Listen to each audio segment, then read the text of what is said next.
Welcome, everybody, to Targeting Winners, episode 62, where college football meets sports betting. And I'm here today with Peter and Darren. How you doing, fellas? Good. How are you? We are doing fine. Peter, how's the track? Track is good. The Wi-Fi is not. So hopefully we'll win some money today and make some money tomorrow as well. So we'll see how it goes. All right. Bet on Santa's little helper on the eighth. Okay, thanks for joining us today. You can find us on Spotify and Apple Podcasts, and you can also find us on YouTube. So if you want to see just how drunk Pete looks right now, go to our YouTube channel at Targeting Winners, and you can see all the fun that's going on up there at Saratoga today. But we are talking week 0. How many days, Darren? How much time? 20 hours and 13 minutes if you're keeping track. We are keeping track. Can't wait. Got an excellent slate of games this weekend. Also, you can email the show. I forgot to mention this at cfbdudes@yahoo.com. And we got one this week from one of the OGs, Mr. Fahrenheit. Darren, talk about your email. He wanted all of our thoughts on the SEC conference winner. He was choosing between Alabama, which he was getting at plus 900, or Texas A&M, which he could get at plus 1400. My opinion was, lean Texas A&M just for the bigger number mainly. But again, all their big games are at Kyle Field, which, as we all know, is a tough place to play. Bama's got 3 tough road games, plus they're hosting Georgia. So I think A&M's got a little bit better schedule, and again, a better number. I just advise if you're going to pick one of those two, I would go with A&M. But he wanted all of our thoughts. So, Tim, what do you think about that? Well, also with A&M, you probably get the better quarterback. I mean, Milrose improved. He started up, he won us over as the year went on last year. But, I mean, he got, excellent quarterback play, I think. And, the good numbers on all the talent there at Alabama. So if you want a hedge hunt, I wouldn't bat an eyelash at either one. You're getting what, plus 900 for Alabama. I mean, Alabama's Alabama. Sometimes, the coach is gone, obviously, but there's still a lot of talent left on that roster because Nick Saban could recruit his ass off. So there's still plenty there. DeBoer's a good coach. Let's see what he does with Milroe.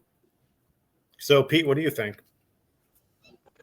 Yeah, I think that A&M number is really interesting, right? If you look at their schedule, their 2 most difficult games are at home, Texas and LSU. And so from that perspective, I think I don't love it. I wouldn't bet it myself, but I think there's some potential there, right? Certainly, I think their schedule plays out nicely. I agree with Bama. They have a lot of talent, but I don't like their schedule. So from the, kind of the dichotomy perspective of those 2 pieces, I would go the A&M side. So I don't think it's a bad bet. Yeah. And I'm just going to politely disagree. I think Bama's got the better quarterback, man. I think Milroe's better than whoever's slinging it for A&M. Well, number 12, I forget the guy's name, but he proved me wrong. I thought he was going to develop a little more slowly than he did. So shout out to you, Jalen. But yeah, it's probably why they're the lower number, because I do believe they've got the much better quarterback. All right. Well, there's our thoughts on that.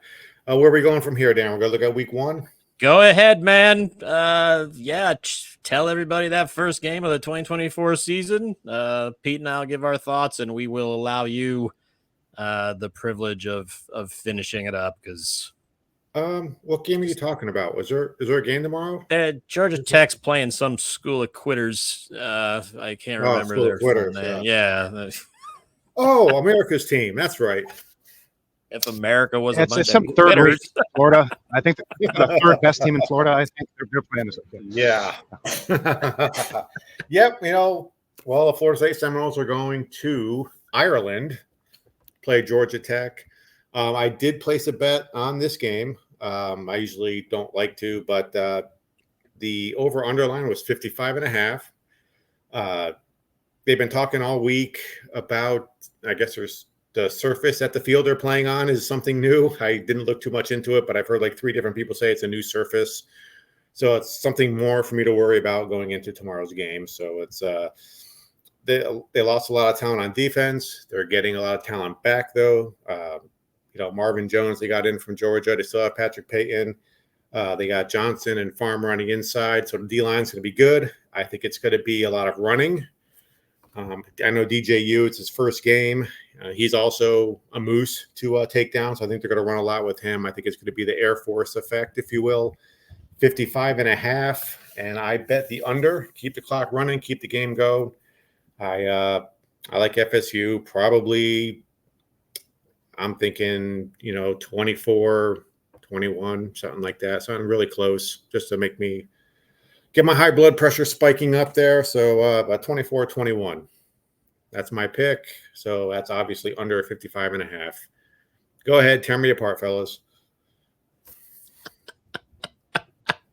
I'll just start by saying it's fitting that this game is in Ireland because I'm staying as far away from this game as humanly possible. No idea what to expect from either team. I do agree with you, Tim, that I think they're going to try and run the ball. Georgia Tech's defensive line is one of the weaker parts of their team. Plus, I think you probably don't want DJU throwing any more than necessary. I think any game where he hits 30 attempts is probably not a good game plan for the Seminoles.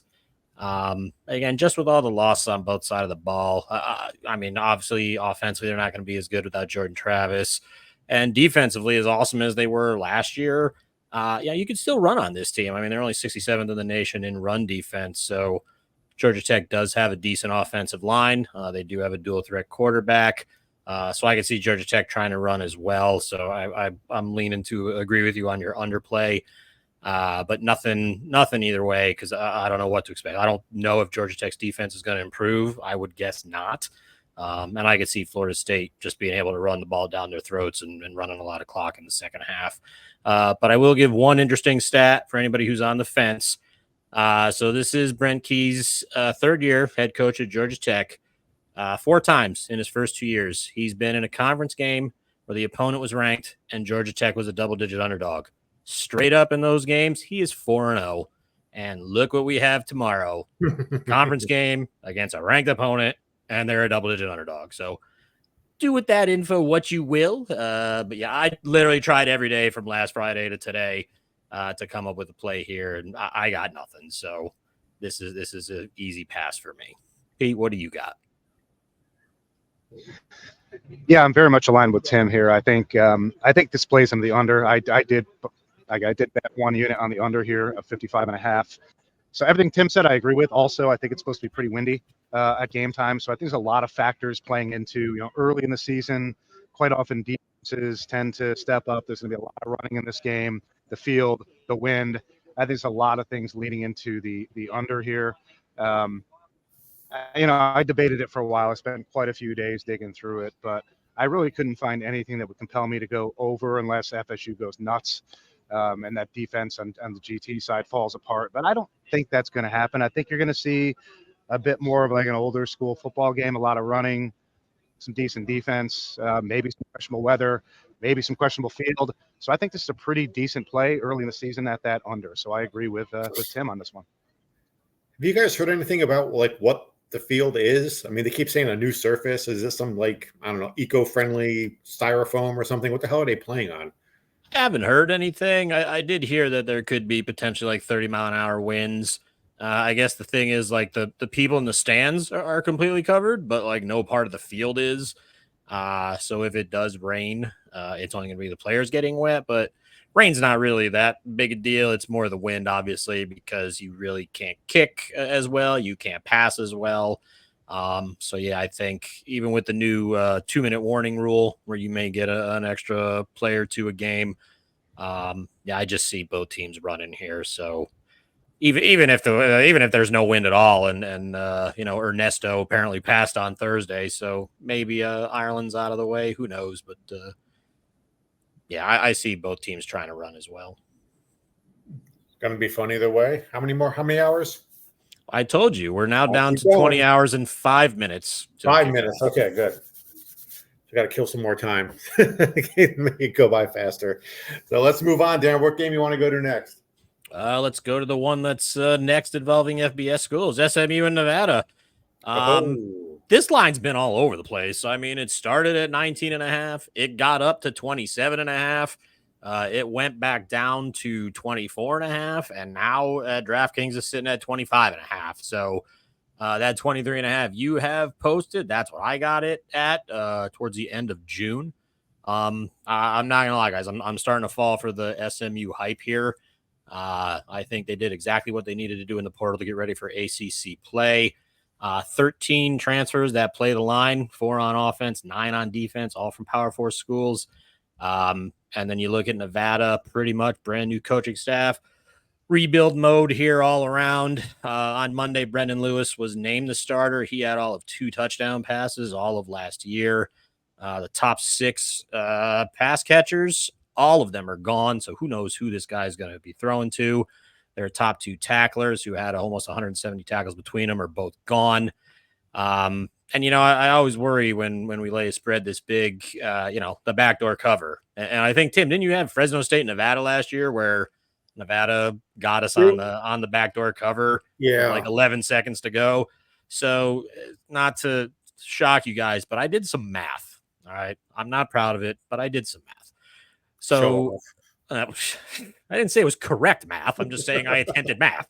So SMU had 7 games last year where they won by 21 or more. So you think, okay, foot off the gas, second or third string defenders, probably not good second halves for the Mustangs. But in those 7 games in the second half, they outscored their opponents 134-28.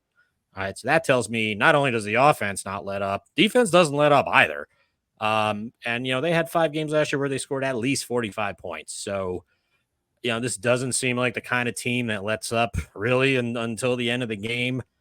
Plus, I kind of think being that they're new to a Power 4 conference, they're the only game on TV. A big ACC game took place earlier in the day. They may want to make some kind of a statement here. The head coach last year came out and said both his quarterbacks are going to play, even though Preston Stone's going to start. But I don't see all the hate for Kevin Jennings. I mean, he came in last game of the regular season when Stone got hurt, I think against Navy. He broke his leg. With just a week's prep, the dude went into Tulane for the AAC title game and beat Michael Pratt. So, I mean, Jennings is no bum. Plus, I mean, he's obviously going to want to prove himself. So if he's in there third, fourth quarter, he's going to want to end some drives with some touchdowns. So, and again, 25.5 now. Obviously, that gets over the key number of 24. But, I've been locked in for 6 weeks now, so can't back out now. So, yeah, I've got a 1-unit play on SMU laying 23.5. And bring in the math. Way to go. It won't happen again, I promise. I mean, the only math I did is adding 24 and 21 and coming up with something less than 55. And that is accurate math, by the way. So well done. But you went all like Darren DeGrasse Tyson over here. It's like freaking bringing up all these. Sorry. This went nuts there. NASA rejected me. Can you believe it? I'm as stunned as you are. Pete, SMU and Nevada thoughts, Pete? You got any? I got a few. I mean, I think Nevada's terrible, and they're going to be terrible. I was kicking around the over-under on this 55.5. The only question is SMU going to score those points by themselves? They could. I think they'll fall a little short. I picture something like 42-10. So I do lean the under, but I didn't play the under just because I'm so uncertain of how bad Nevada is going to be. And that was my concern here. So I stayed away from it, but I think SMU, in terms of your bet, Darren, I love that bet. It's the over-under that I'm not quite sure about. So that's my thoughts at the moment. I jumped out there a little bit. So, yeah, I mean, I stayed away from this game. The SMU game is one game on the schedule for Florida State I am dreading. I'm not looking forward to that game at all. But, yeah, I could see them easily covering that. And I just said the word. I just jinxed it for you, Darren. Sorry. Thanks, Tim. Jesus. Why do I always say that word? Damn it. This is why we can't have nice things on this show. Tim ruins it for everybody. All right, well, at least what, though? The thing is, if I lose now, I can blame you. You can blame me. That works. The nicest thing are these pictures and your math. I mean, those are the nicest things. The pictures are way better than my math. If I had used crayon to do my math and there was color involved, maybe. But yeah, just a regular pen. I don't know what to tell you. Well, those are the 2 games that we ran on. So if you remember from last year, we did the RPO segment. So there were a couple of games that we're passing on. The first game that no bets on was in Delaware and Hawaii, or Delaware State, rather. I lean Hawaii here. I'm not going to lie. Delaware State had some flight issues. They got into Hawaii a day or two late. They're really towards the bottom of the FCS from what I've heard. I know Hawaii's leading receiver. I want to say Stephen McBride is his name. Don't quote me on that. He is indefinitely suspended. Might not matter here. If you have to play this game, we don't really follow FCS too much here on the show, but I've seen some books where that's over 40.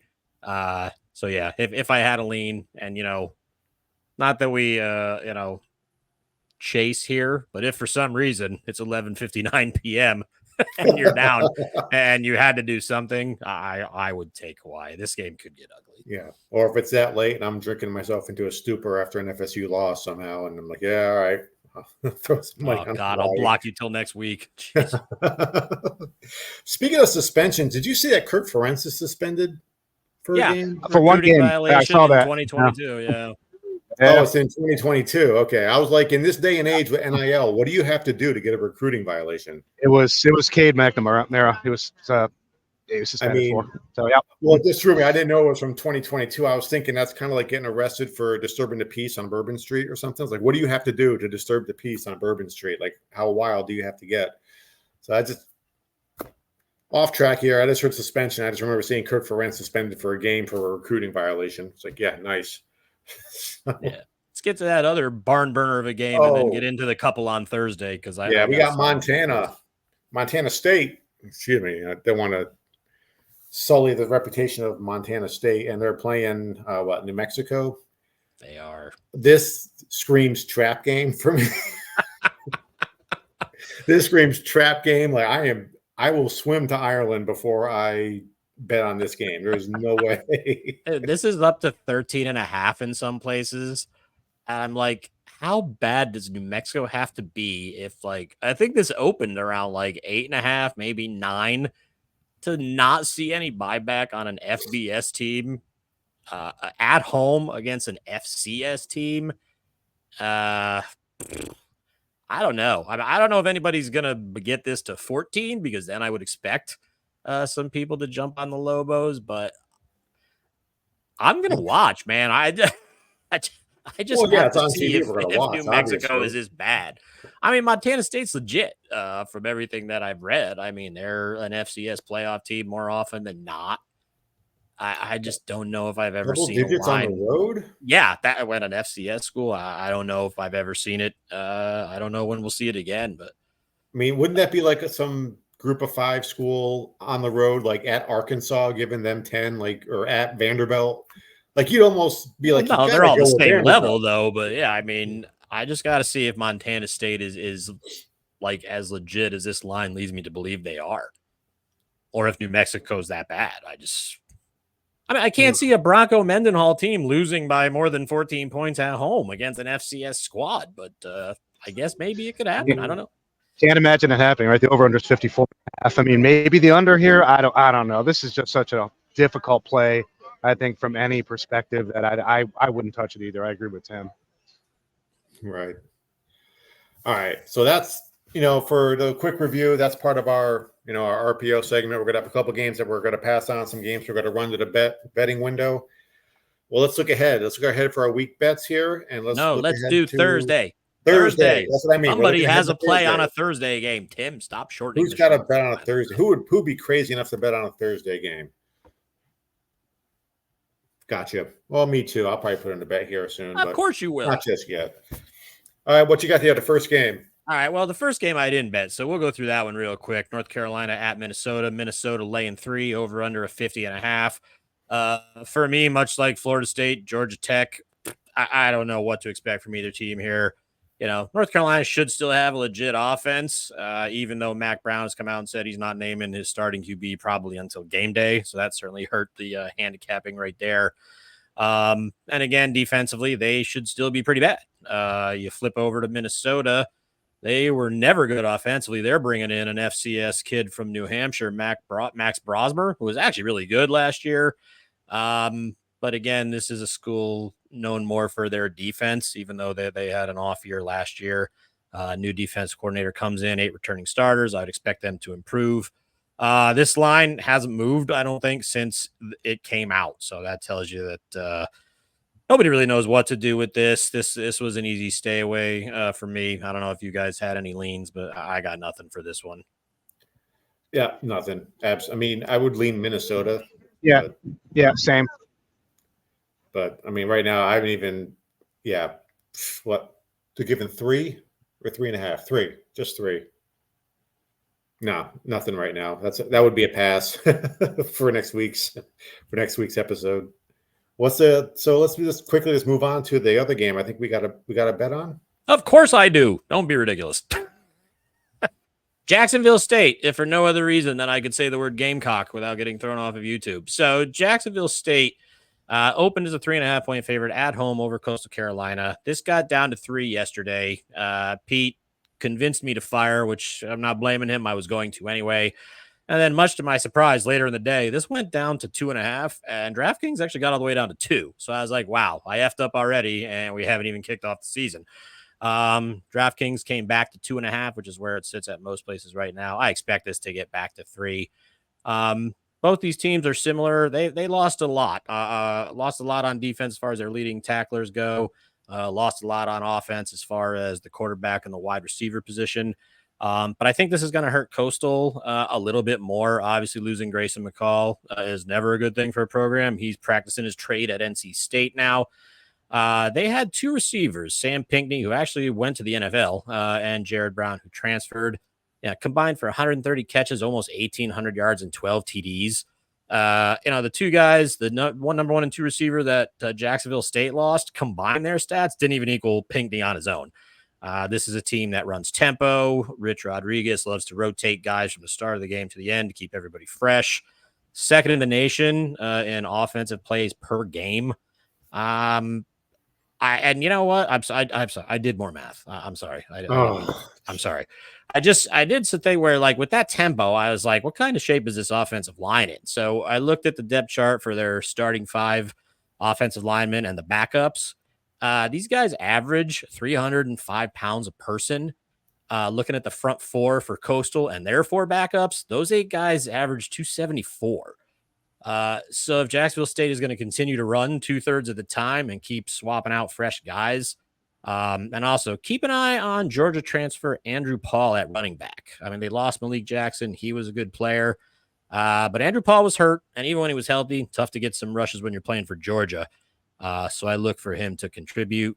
Logan Smothers, a dual threat guy, should take over the QB1 spot from Zion Webb, who left. But they brought in UConn transfer Zion Turner. So apparently, if you have a son and you name him Zion, he can be a quarterback for Jacksonville State. So keep that in mind if you're having a baby anytime soon.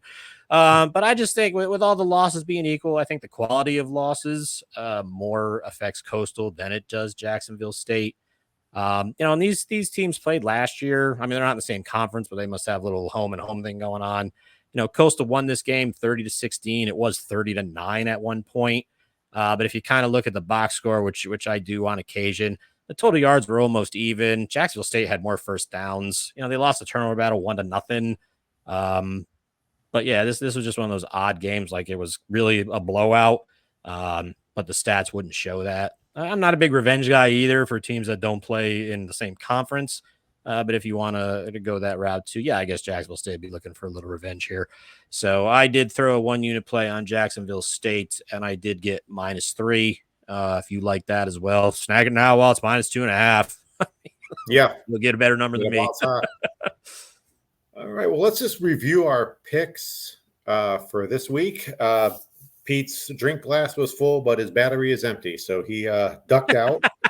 I was wondering where he went. I was like talking, and I'm like, oh, did Pete not agree with me? He just ditched. What's up with that? Yeah, his buddy texted me from the track, and he's like, yeah, battery's out. So, okay. I just saw my phone light up. That must be what that's for. Yep. All right, well, recap us, man. All right, well, me and Pete agree. I don't know if I like this or not, but we got the under at 55.5. Like I said, my math from before, 24 and 21, is less than that. So we took the under. Darren, -23 with SMU over Nevada. And he's also got -3 with Jacksonville State over Coastal Carolina. Those are on Thursday. I'm ready. Yeah, I will take. Yeah, I'll take 10-3 tomorrow. 10-3 is fine. 3-2 is fine. I'll take a field goal and have them getting a safety somehow. fine. Yeah, by I me. mean, I didn't have a rooting interest, but then last night when you guys hit me with your bets, I'm like, okay, I guess I'll just root for defense and lots of running. But yeah, my second child leaves for school in the morning, so I'll need something to cheer me up a little bit. So I better not see 21-17 at the end of the first quarter, otherwise No. it'd be extra chicken wings and Modelo's by like 1:30 in the afternoon. That's never. We got to have a better week 0 than we did last year, right? We were 0-1 last year. We did go 0-1. Another oddity, 10-win New Mexico State team at home couldn't beat a 2-win UMass team. That just shows you. Maybe we should bet against New Mexico. And Hey, against but you know Montana what? State. We still turned a profit at the end of the year, albeit a small one. So whatever. Hey, worst year ever. You still get a profit. I'll take it. That's fine. Yeah, honestly, if No you big guys deal. hit, at 4 p.m., we could just technically retire. Be 2-0. You guys be 1-0 apiece, and All right. all good. We will take that out. Thank you all for listening. We're going to wrap this up. You can find us on Facebook, on X, at Target Wins. Please, you can find us on YouTube also. Don't forget, please like and subscribe. That helps us out a lot. We appreciate you all for listening. And it's tomorrow, so let's go. Let's go FSU. And we'll see you on Sunday. Defense, absolutely. All right, take care, everybody. Thank you for listening. Have a good day.